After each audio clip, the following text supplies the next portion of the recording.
Namaskar, welcome to Public Forum. I am Charu Kartike. In this edition of Public Forum, we are talking about the Right to Education Act, the landmark act which guarantees education to all children in India between the age group of 6 to 14 years. It just completed its first year of implementation. So over the next 1 hour in this edition of Public Forum, I'll be trying to find out with the help of various experts who've been tracking the implementation of this act, what has been the progress in the first year of its implementation.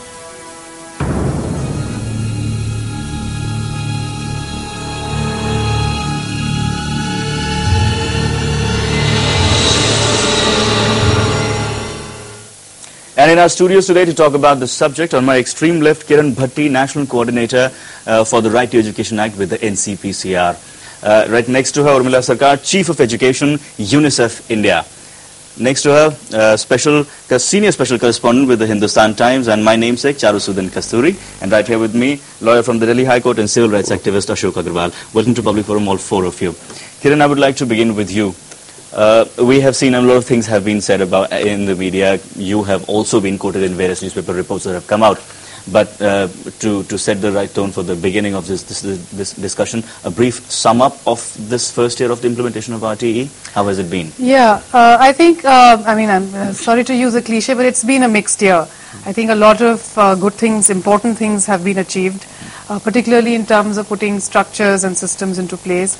I think a big change that was needed was to adjust the SSA, and bring it in line with the RTE. And that whole exercise of harmonizing SSA with RTE has been achieved. In line with that, the financial norms have been revised. Other norms also, keeping the requirements and standards of the RTE Act have been, revised and put into place. Many systems, including those at NCPCR, the whole monitoring structure, which is, as you know, for the first time, the monitoring has been given to an independent agency. Yeah. So the structures at NCPCR have also been, initiated, they are being put into place. Many other revisions that have been required in terms of, setting up SCPCRs or giving government orders on changes in admission procedures, etc. Many new things have been, the ball has been set rolling. Having said that, though, I think that some things could have been done at a faster pace. Some things were surprisingly left out. And, some things perhaps we saw a little more of than we need have. Okay. So it's been a mixed bag. But on the whole, I would say the important things of putting systems and structures in place, I think that exercise is well on its way, and that does lay the foundation for the implementation of the Act in the years ahead. So it's been a mixed bag. There are some things, we'll talk about those some things by and by. Urmilla, we know UNICEF is very closely involved with various projects regarding RTE, but the good news first for the first year? The good news? No, there's a lot of good news, as Kiran was pointing out. I mean, when we look just 3 weeks ago, we had maybe about 3 or 4 states notifying the rules, and now we're up to 10 states that have notified the rules, which is great. We have 5 union territories also that have central rules now adopted, which is great. The other thing, just to highlight some of the implementation, because that's important, and not only looking at, of course, there's been a lot more importance placed on education in terms of budgets going into education, in terms of hope and an optimism around education and awareness for the people. One thing is that, when we look, that there have been state supplementary plans that have approved around 500,000 new teachers to be that are recruited and trained, and almost 500,000 new classrooms. Already we're seeing in the first year of implementation. We also have bodies such as the NCTE, the National Culture for Teacher Education, that has laid down now minimum qualifications for a person to be eligible for appointment as a teacher, all because of the Act. The NCRT has also, based on the National Curriculum Framework, now used by states, are developing the framework. So a lot of this work is going on. Orissa in particular I would like to highlight, because they have the state right, the second actually to notify the rules, and they have their own act on right to education. They've developed a monitoring cell around right to education, and they're really going full force. So there's a lot of this awareness generation. There's a lot of work being done at community level to strengthen the school management committee structures under the Right to Education Act. So there's a lot to be hopeful about. Although I share, as Kiran has pointed out, that there's so much more work to be done when we look at all the challenges under the Act. Right, obviously. That's the first year, and obviously we have many more miles to go. Charu, I'm sure you'll have a lot of things to say, but the good news first, as I was asking Urmilla. I think the good news, as both my co-panelists who've spoken so far have mentioned, is that we've got the process of putting in place systems and mechanisms. That process has started. Is well on its way, rather, as Kiran said, and that's a great thing, because you need those mechanisms and systems to be in place to actually implement it properly. There's no point having a law in place unless you have mechanisms to actually implement the law. So that is a positive. The other positive, I mean, it could be looked at as a negative, but I think it's a positive, is that there's a lot of litigation which is happening about the bill, and I think that's good, because any bill which brings about a dramatic change, which this bill tries to bring about, is bound to have a lot of issues which, may not have been adequately thought of, or may have been thought of a certain way alone at the point of drafting the bill, but may have many more, considerations which need to have been taken into account. Eventually, what will happen, I see, through this whole process of litigation is we will have a clearer picture emerge of how to take this law forward in due course. And Mr. Agarwal seated next to me is part of that whole process of taking forward some of these questions that have arisen as a consequence of the RTE Act and the way it's being implemented. I think those questions are important, because how we address those questions is how will determine how we take the act forward, and that's why I see it as positive, because the more we have, this is a period where this litigation was bound to happen. It's happened. What comes out of this litigation will show us the way forward. Okay, so a process has been set in motion, and rather it's well on its way. That's what you're saying. Ashokji, litigation is something that he has pointed out. Yes, as a leading advocate, as a civil rights activist, as somebody whom parents usually keep coming to very frequently with a lot of issues. Does this litigation process also make you happy, since there's a lot of litigation that means that this act is at least being taken seriously? I will tell you, this is all natural. You see, first of all, we don't have established laws, because there were no laws. If you have the laws, more litigation, more interpretations are required. There are the forces, you see, opposite forces. One says like this, one says that other thing. Naturally, court will decide. So that is why the parents have to go to court, and parents are going. And in fact, in the last 15 years, roughly, I personally fought at least more than 200 cases, which has impacted not only about the schools taking admissions and other things. It has impacted in the formulation of the Right to Education Act also, because about nursery admission, about corporal punishment, about EWS, these all have come. What I would like to say that in fact this act in the last 1 year has impacted in several areas. The one area is this inclusion of this 25% from disadvantaged group and economically weaker section, and I think Delhi is in a leading position where parents in a mass participated in that process, and many schools, big schools, were forced to take this 25%. So that is a very good achievement, and it gives a message to the entire country. Of course, the difficulty I have seen with the states is that the states are not having any experience about this. So they are in very great difficulty as to how this 25% is to be implemented. So in other areas also, I have seen some of these states not having experience, because Delhi had experience, therefore the results were very good about EWS. In other areas, it has never happened about that. So the results were not either nil or something has happened. So there is a mixed question. Last week I was in Andhra Pradesh. The most important thing I have seen achievement, because the whole problem, what we say, access, retention and quality. These are the major three things we always say. So as far as the quality is concerned, how it will be achieved, I will just tell you, I have visited last Saturday 3 to 5 villages of this Mewat area of Alwar districts, and I went there in order to see as to what has happened in one year of this RTE, and I have found, I was very happy to see that, I think the Rajasthan is the only state where the school management committees have been formed. And I talked to the chairperson, who is the parent of the school management committee, and I asked one question: how you were able to make out the quality? What he said to me, that 2 teachers were coming late, I mark them absent. Next day, they start coming in time. I said, yes, it is an achievement. So these are... Okay. So you said Rajasthan, you gave specific example. Rajasthan is doing well in this respect. Urmilla pointed out towards Odisha, and in some respects you also pointed out towards Delhi. Kiran, the drift that I'm getting from the comments which have been made by all four of you in the past few minutes is that the progress is happening in pockets. So, while some states are really doing well, most other states, and that's what reports are also pointing out, most other states are still lagging behind and a big way as far as the RTE is concerned. Do you agree with that? Yeah, I wouldn't say that most states are completely lagging behind, as we've all agreed that, I mean, lots of, the changes in the systems and mechanisms have been, they apply to the states as well. So that process has begun. I think there are only a few states where I would say the process is, still not begun in a sense. I think so. Most states are definitely in the fray now, are looking at, how they can, go about implementing, notifying rules, etc. So it's not, I would, yes, it's true that Rajasthan perhaps is a little bit more ahead in some ways, although it's not the only state where SMCs have been formed. The SMCs have been formed in Maharashtra and some other states as well. It's a different matter that they may not be as active, and perhaps Rajasthan has taken the lead, I believe, also in providing some training to SMCs, which would be an important part of, making the SMCs function in the manner that they need to.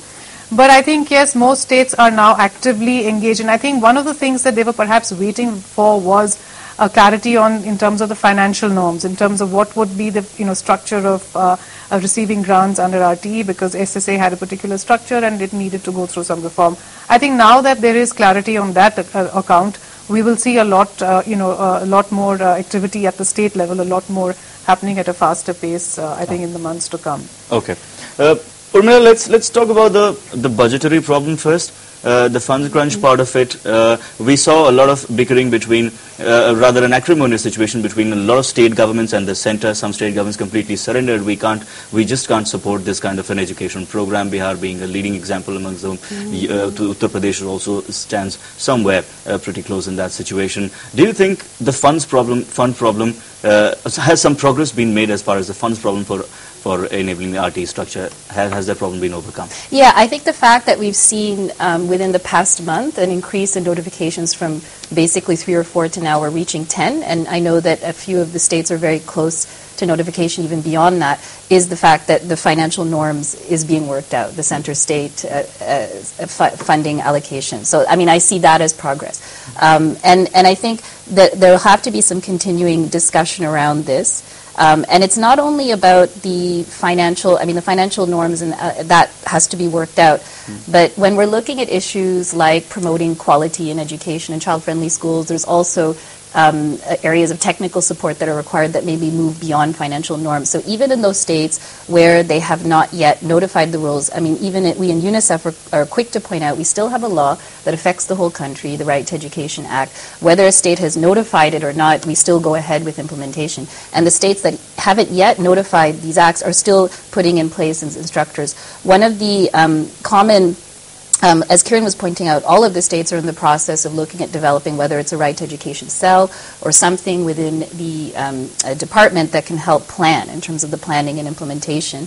And we are closely working with MHRD, and they have actually identified special focus districts to look at accelerating implementation in terms of the most difficult districts based on certain indicators, enrollment, retention. And that work is still going ahead, the work with the school management committees. I've actually seen that across all states, as Kiran was pointing out, the work to strengthen the state commissions for the protection of child rights, all of that is moving forward, although it's still critical that the states, as soon as possible, notify these rules. But that has been slowed a bit because of these discussions around the financial norms. But I do think it's sorting itself out when you see the increase in notification of state rules. Okay, so the process has slowed down a little bit as far as the disagreements between various state governments and the center is concerned regarding financial norms.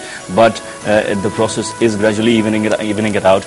It's time for us to slip into a break. When we come back, the discussion will continue. We are talking about the Right to Education Act today. Do stay tuned to Public Forum.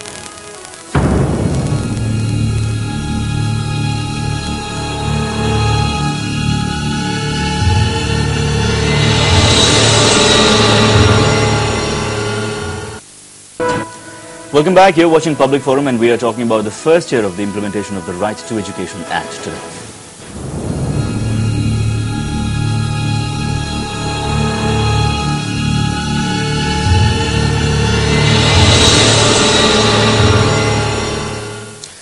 Charu, how do you look at the fund situation, both in terms of the budgetary announcements? There was there was a little bit of criticism regarding this year's budgetary announcements, especially when you look at the fact that SSA is also integrated with RTE now. So also in terms of budgetary announcements, as well as the acrimonious situation between the state governments and the centre. I think funding is a bogey issue here in terms of actual money being available. I think there's enough money available, and both the centre and the states have. If you look at how different states have been performing, even on SSA, not a single state has actually utilized all the money allocated to them. Right. So funding is really a bogey issue, and I think one thing which is clear, which this government has made very clear from day one, is that they're going to put as much money is needed on the table. So that's really not, I don't think, an issue in terms of absolute money. And as Kiran said, there was an issue about the revised norms, the funding norms between how much states and centre. Yeah, and that has now been clarified, that has now been settled. So I don't think funding is really going to be an issue. There will be every year there will be issues about how much the ministry or the government seeks from the finance ministry for funding the act, and how much they receive, and it may be a little more one year, a little less one year. But I think on the whole, funding is an issue which has now more or less been resolved. It has been resolved? Yeah. So, and you're also happy with the budgetary announcement this time, the money allocated for it? I think it could have been more, it should have been more, but I do believe that it's something that they can work around. I think they can work around that. Okay, so basically it's a bogey issue that you have been saying. It's not a huge issue. There is, of course, a problem between state and the central government. Because central government is not funding 100%. The state government has to share. And Act says that it is the responsibility of the state to implement the Right to Education Act. It means it is a legal duty of the state, even if the central government does not pay the money. But how it will work? But I may tell you one thing from practical point of view, that during the last 15 years, I have filed roughly more than 200 cases against this government, asking for these Pakka buildings. Against Delhi government? Against Delhi government and other governments also. Okay. And particularly Delhi government, I have seen, they have never come with the defense that we have a scarcity of money. On the other hand, they have always said we have lot of money, but we were not aware what is to be done. Now this petitioner has told us as what is to be done, what is the problem, we will do it. Okay. So it is practically, it is never, at one point of time, I may tell you, when I asked for this conversion of tent schools in municipal schools, the tents to be converted into Pakka building, then the MCD said that we need 23 crore rupees. And Delhi government filed an affidavit, very interesting. They say, you take this 23 crore, we have another 100 crore we can give you, but you do the work. Okay. So this is the state of affairs. As Charu has said, that in fact it is just a bogey. And if you ask, and how a child is concerned, how a parent is concerned about shortage of money, because he is a fundamental right. He will ask his right to be implemented. If the government will fail, he will go to the court, and it is for the government to see. And I will also remind you that in 1993, in UNICEF case, the Supreme Court has said that right to elementary education is a fundamental right, and the government has no defense. So from point of view of the child, I think it is immaterial question. Government has to bring the money from whatever sources, from wherever they have to do, they have to fulfill the obligation. But unfortunately, what is happening in the last 1 year is that a lot of propaganda, lot of promises have been made by the government. But on ground, it is not seen. As I have told you that I have visited some of the villages of the Alwar district, that is Mewat, that is very backward area. And there the parents were complaining that, of course, the school has been upgraded from 6 to 8 or 8 to 10. Okay. But for the last 2-3 years, there is no teacher. And what is happening? The parents who can afford, they are withdrawing from the government system and sending to the private system. It is a very unfortunate situation. Okay. So the money is there, but a lot of other things which apart from money are necessary, those things are not being, that is not happening on the ground, teachers being one of them.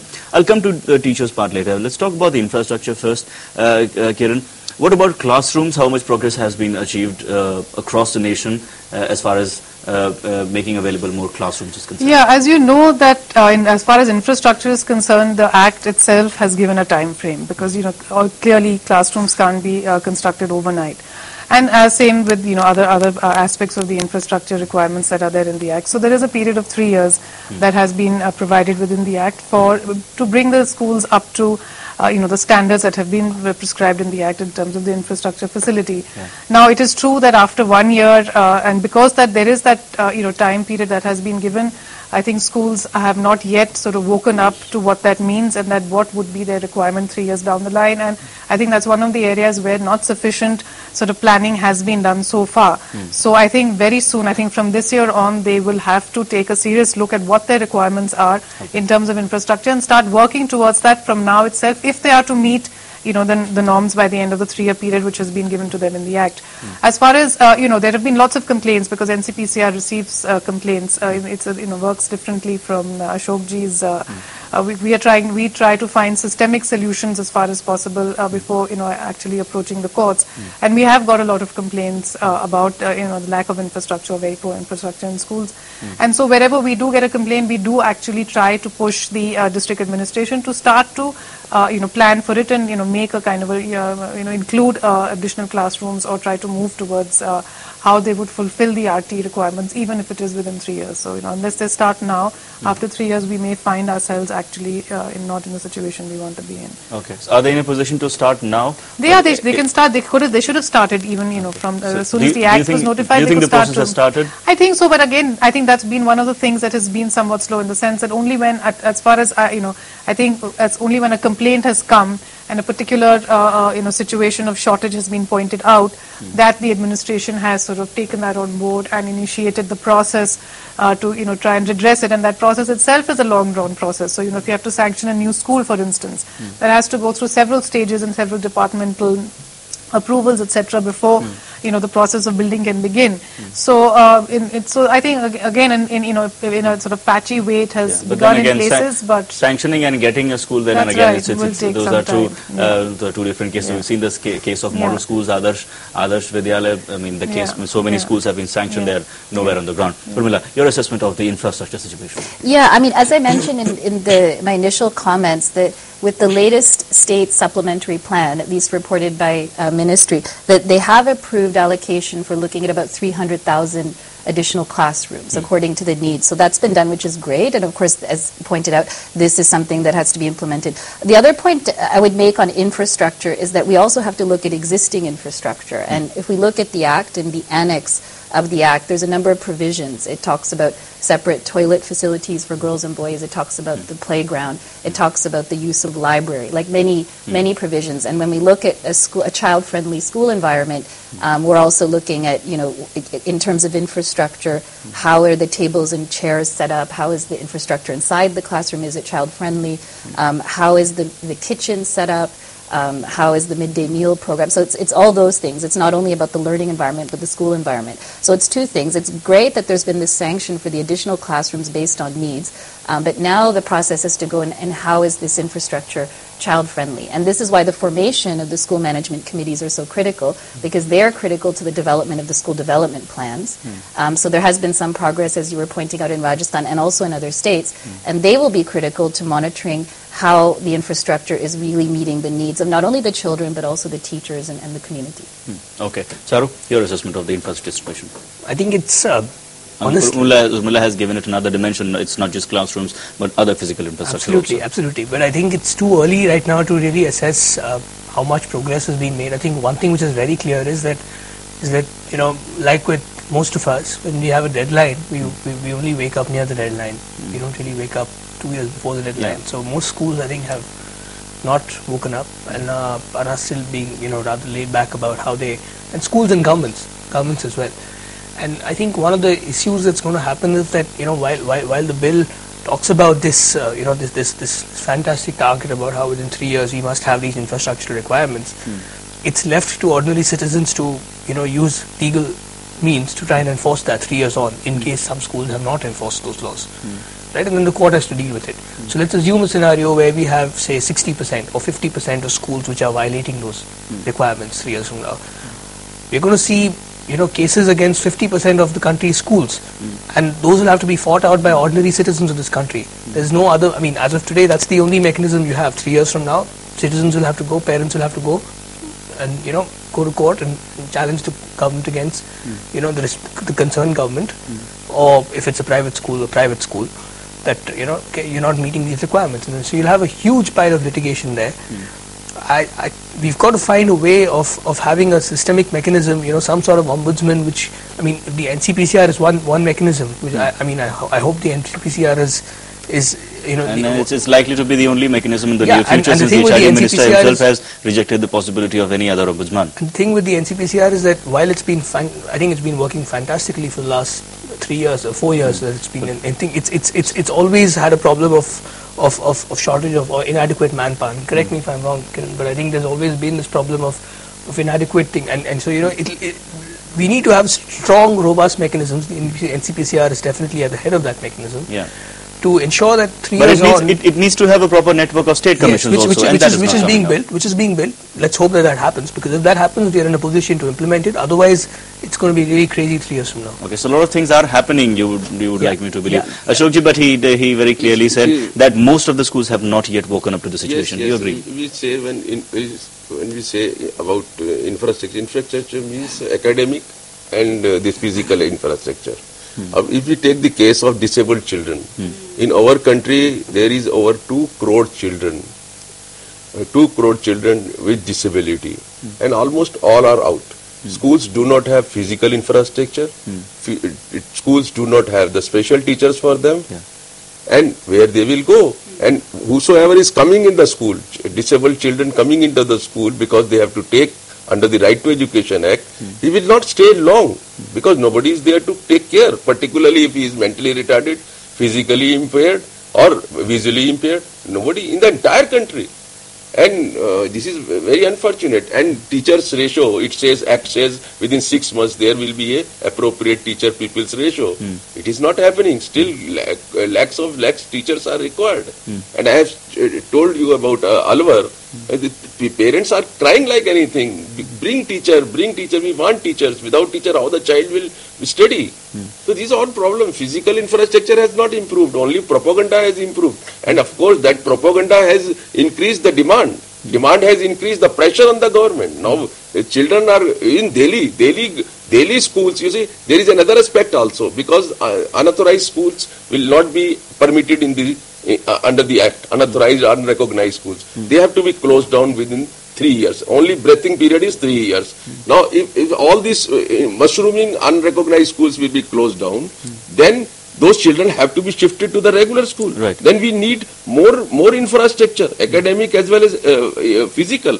The present infrastructure itself is denying admission on the ground that we don't have a facility. This is happening in Delhi government schools. Hundreds and hundreds of children every day are being denied admission. But to talk of education and other things, on the ground that they don't have the infrastructure. So this is unfortunate situation, and government must look into this. Okay, so things are not really moving as far as the physical infrastructure part of the implementation of the Act is concerned. Teachers, lack of adequate number of teachers across the country remains to be a very big problem. How big a problem it continues to be, we'll talk about in the next few minutes. Time for me to slip into yet another break. Do stay tuned, Public Forum. We'll be back in a very short while.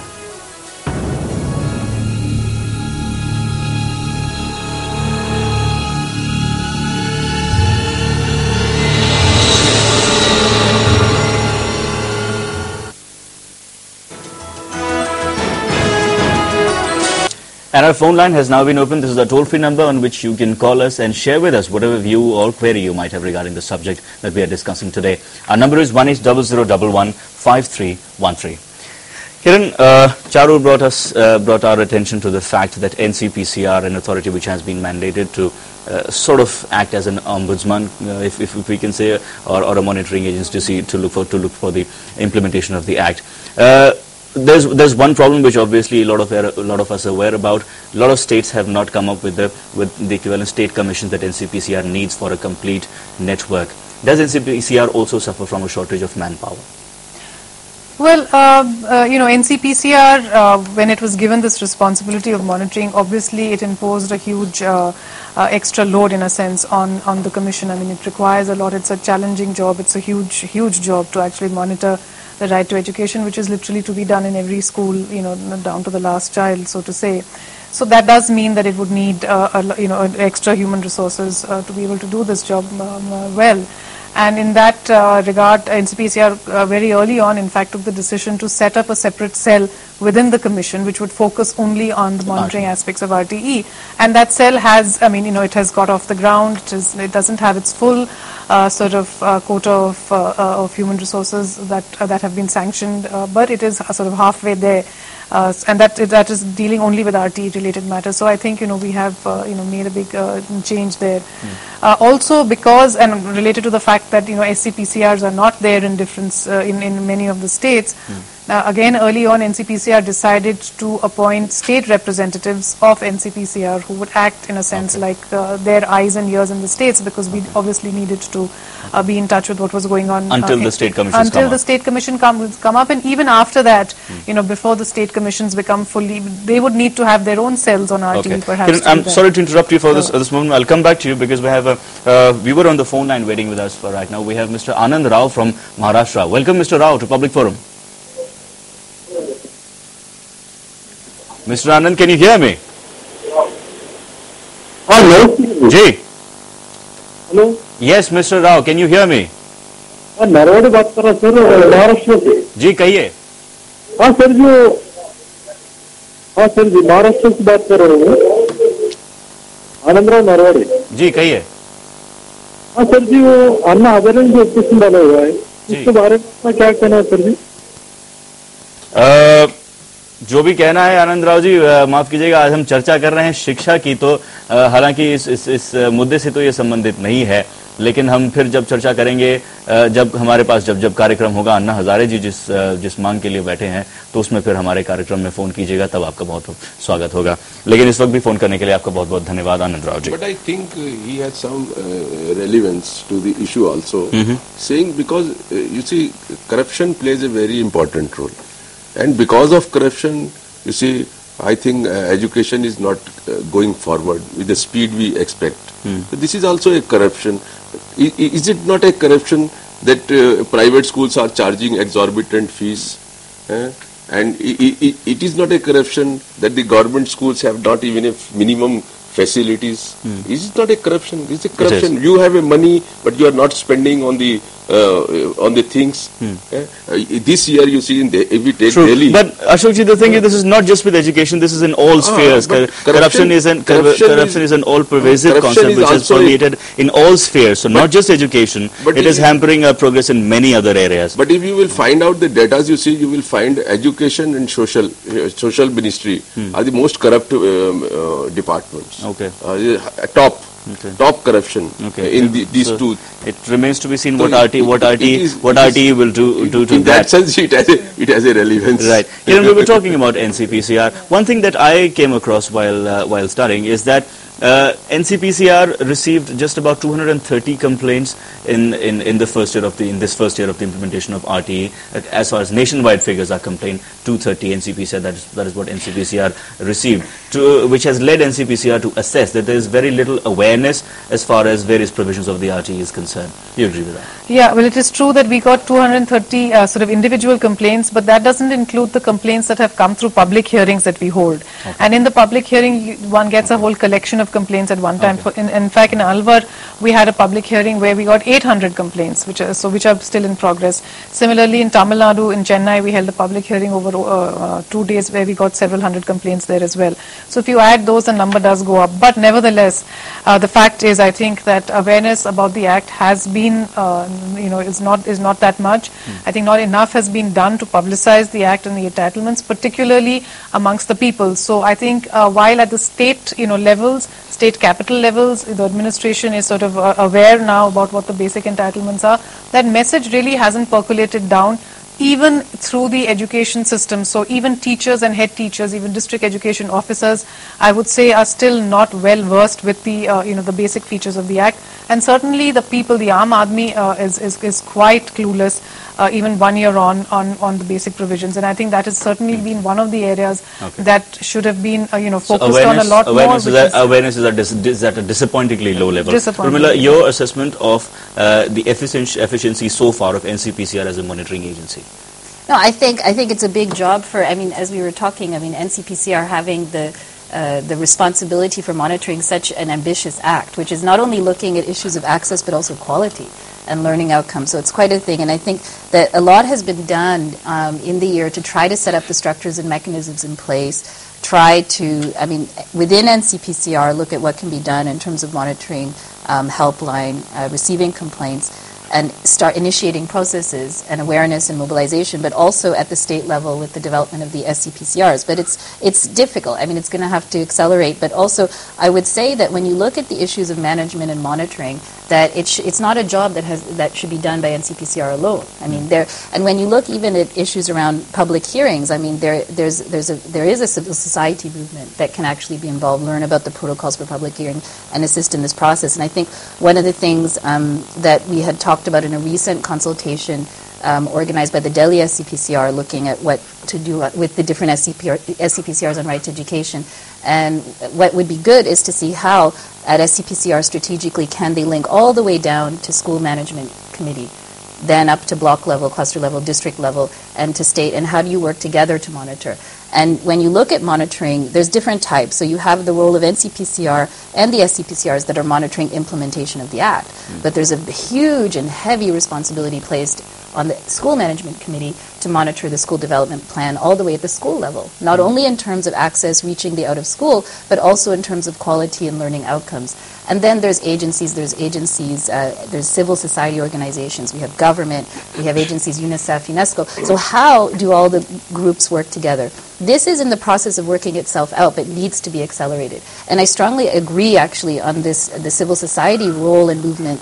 And there is something percolating, and there is a forum around right to education, but much more needs to be done, and it can't be Delhi-based. It has to be at state level, all the way down to the grassroots. And when you're looking at the groups, the most discriminated groups, those, whether they're Dalit groups or a scheduled caste, scheduled tribe children, child laborers, there are grassroots small organizations representing these. So everyone needs to come together and work together, and that's something that shouldn't be left solely. I mean, NCPCR has a key role, but the Act will not be implemented unless these other parties are involved in the rollout. Right, community participation, which is very essential to the Act. I'll come back to you, Kiran. We have another viewer on the phone line with us right now. We have Mr. T. Prasad from Maharashtra. Welcome, Mr. Prasad, to Public Forum. Dr. Prasad, can you hear me? Yeah, I could hear you. Yes, please go on. Why the system of education? Dr. Prasad, I request you to please kindly turn down the volume of your TV set. Yeah, I'll do that. Yeah. Yes, please go on now.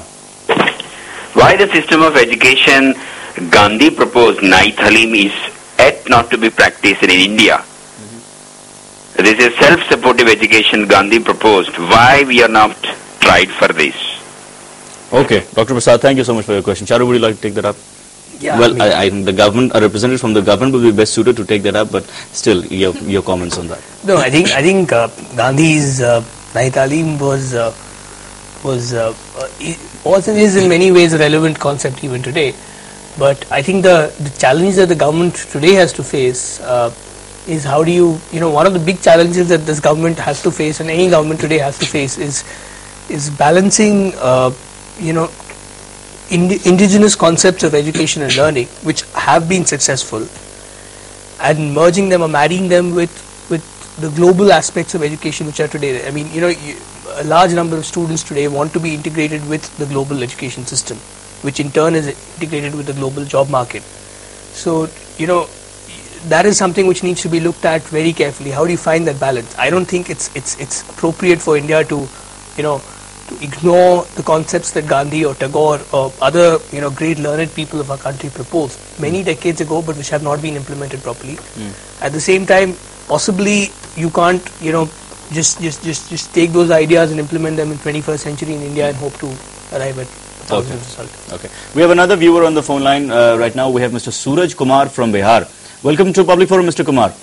Good evening, sir. Good evening, everybody. Good evening. Please go on.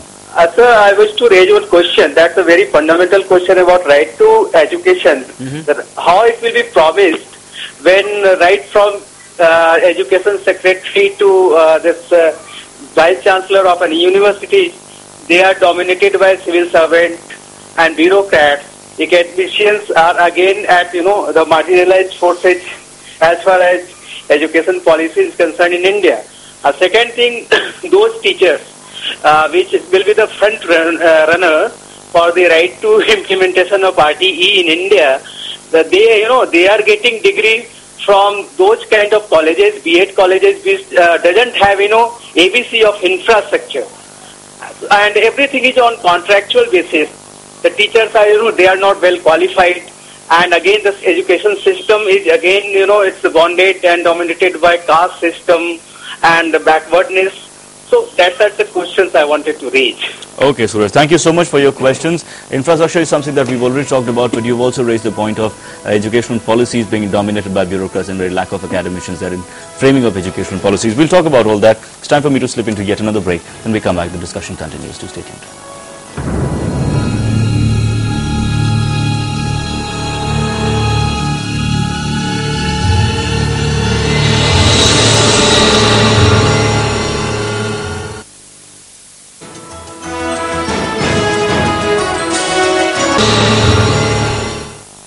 Ashokji, how strong is the grievance redressal mechanism as of now? No, you see, Right to Education Act says a parent has to approach to the local authority initially at the first instance, then to the NCPCR or NCPCR, and Act in fact entrusts them with the responsibility of monitoring Right to Education Act. But in fact, these mechanisms have no teeth. If somebody makes a complaint, they cannot direct an institution to do this thing or take action against them or punish any person who is violating the act. So in that sense, it is not very effective mechanism. And therefore, one has to go to court. Court is an effective mechanism in that sense. And earlier, you see, the parents could go to Supreme Court or High Court under Article 32 or 226. But now, after Act has come, the most important thing is that now the parents and children can go to a Tehsil court or Taluka court, very near district courts, lower courts. Now it has become a right. So they can just go file a suit against the government and ask from the court this mandatory injunctions that you provide teacher, you provide this. So that is a very important thing. I think in the coming days, more and more cases will come in the district court level, and that will have very, very energetic effect on the government functioning. But that will happen as awareness spreads. Yes, and I personally feel that as far as the area of awareness is concerned, it has increased, enormous increase. Of course, it is not optimum, but it has increased. That is why a lot of demands are coming, lot of voices are coming. Now, if you call a meeting 10 years back, if you tell people come and discuss on right to education, hardly anybody will come. But today, when you say, people will come. They'll come. And I have seen Alwar. You see, they just skipped this World Cup, and they came to talk to us on this right to education act. Oh, that's heartwarming. That's very positive. I was not expecting that a lot of people will come, but they stopped that and they came to discuss. Okay. Kiran, further scope for strengthening the grievance? Absolutely. I think that is one of the biggest lacunas that exists in the Act, is that there is no well-defined, well-designed grievance redressal system. And as one moves from a paradigm of sort of implementing just a scheme, which is what SSA was, and that was the regime that existed before RTE, to one of actually enforcing a right through this Right to Education Act, then grievance redressal is really the crucial or critical element in that. And if that is not put into place, then we are then that doesn't spell it's not a good situation at all, even though it is true that it is a right and therefore justiciable, and as Ashokji and others have been saying, people can go to court. I think that is a system that, yes, it exists, but that on the ground, unless you have a grievance redressal system which is part of the systemic delivery of education, court is not an option easily available to everybody. Here we are talking about every child in every last village, and that's one, that the access to the judicial system. People generally stay away from court. Yes, and that's right. That's right. We know the time that court cases take, and also the fact that once a matter becomes sub judice, then if they manage to get a stay or something, then you really get stuck for a while, which is something that one must also keep in mind when one is seeking remedies in the court. Therefore, I think an NCPCR's approach has been and will continue to be to find systemic solutions, to actually put into place grievance redressal mechanisms within the education system, so that the regular day-to-day grievances about teacher absenteeism, about corporal punishment, about things like that don't have to actually go to court. Why should one have to go to court for every little thing? But that system, of being able to, where a complainant can register a complaint, what will be the system of investigating whether the complaint, verifying, what is the system of actually redressing it, who is even responsible for redressal at different levels of entitlements. So is there a process on to review these provisions in the Act itself? This is really something that should have been done when the rules were made. So while the Act specifies that the local authority is the grievance redressal authority, the rules should have actually gone into the details and devised this entire mechanism of how a grievance will be redressed, how you put a complaint, who will redress it, what are the time lags, what is the appeal system, all of that needs to be detailed. That detailing unfortunately didn't get done when the central rules were made, and hasn't been done even in any of the state rules. So that remains a really big gap. Now NCPCR has been trying to, and I think that is the reference that was made in the in Charu's article in the HT, is that this detailing of the grievance redressal system, the actual way in which it will work on the ground, is something that still needs to be done. And we have actually proposed to the Ministry of Human Resource Development a set of rules, guidelines or rules. And I believe that they have been sent to the Law Ministry. They're looking at it. So we will continue to so a process is on. Yeah, process and is we on. could see something in the near future. I hope so. Okay. Urmilla, the teacher-pupil ratio continues to be very low. As you were also pointed out, and Ashokji also pointed out earlier in this discussion, teachers are something which is very integral are very seminal to the implementation for making education a right. If there are no teachers, how do you ensure education? How is that situation? And what progress do you see in the near future? No, under the Right to Education Act, we are supposed to have 1 million new teachers recruited and trained over the next 5 years. And then the issue, there has been some progress, and already we've seen in terms of the state supplementary allocation plans, they're looking at 500,000 teachers which still has to be implemented. And the other issue, it's not only about additional teachers that need to be recruited and trained up to the standard by the Right to Education Act, but it's also the rationalization and the way teachers are deployed that's important to point out. So what we find, especially in the rural or far-flung areas, that you don't have adequate numbers of teachers, and you may actually have more than you need in urban pockets. So it's that, and then looking at strategies for how maybe teachers from the remote areas are teaching in those schools. That process needs to be worked out, and some states are more advanced in planning for this than others. And when you look at it, it's also about what they call the pre-service or the teacher preparation that needs to be done, which is a few years actually of teacher preparation, certain qualifications under the Act before they actually enter the school, and what kind of in-service or teacher support. When you have 8 million children out of school, coming from all kinds of situations, child laborers, migrant children, coming into school and into age-appropriate class. So you can have an 8 or 9-year-old that has had not much education, maybe not even basic literacy skills, and comes into class. And what is the kind of support that will be provided to these teachers to ensure that they can catch up with their peers? So these are all challenges, and the teacher is really the central thing. If we're looking at the environment, the learning environment for children, they are so central and crucial to the realization or success of the Act. And when we look, you were asking before about infrastructure. But when we look at expenditures, one of the most difficult areas to spend on is teacher development, because it requires a lot of thinking, technical support. We've seen... I'm sorry to have to interrupt you there, because almost moving into the sunset of discussion, almost time for me to wind up, so very little time left. Charu, a lot of things that have been established. This discussion, it hasn't really left me in a happy mood as far as the RTE is concerned. In the near future, what is the further scope for progress that you see?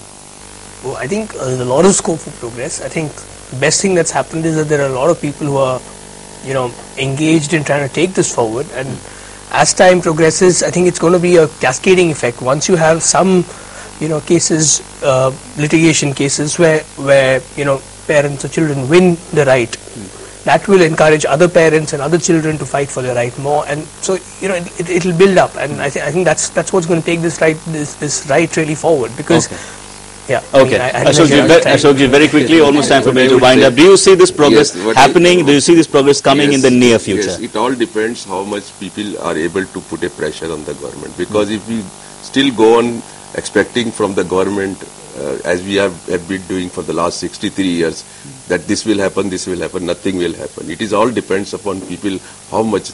Now the Act empowers them with certain rights. And of course, as I've said, awareness has increased. Now parents and children, not only parents but children also have started airing their grievances, asking for realization of this right. And that is, I think that the more it will be, more this right will be realized. Okay, that's some positive note to end the discussion on. But as I said, the assessment, as I said earlier, doesn't really make me very happy. But obviously, we need to remember that this is just the first year. Only 1 year has elapsed, and we need to be happy that the process has already been set rolling. And in the near future, obviously, we hope to see a lot more progress on all these fronts. But on that note, Kiran, Bhatty, Urmilla, Sarkar, Charu Sudan Kasturi, Ashok Agarwal, thank you so much for your time. Thank you for staying tuned into this discussion at Public Forum. It's time for me to say goodbye. We'll be back in yet another edition with yet another issue. Till then, stay tuned to LOKSABHA television. Namaskar.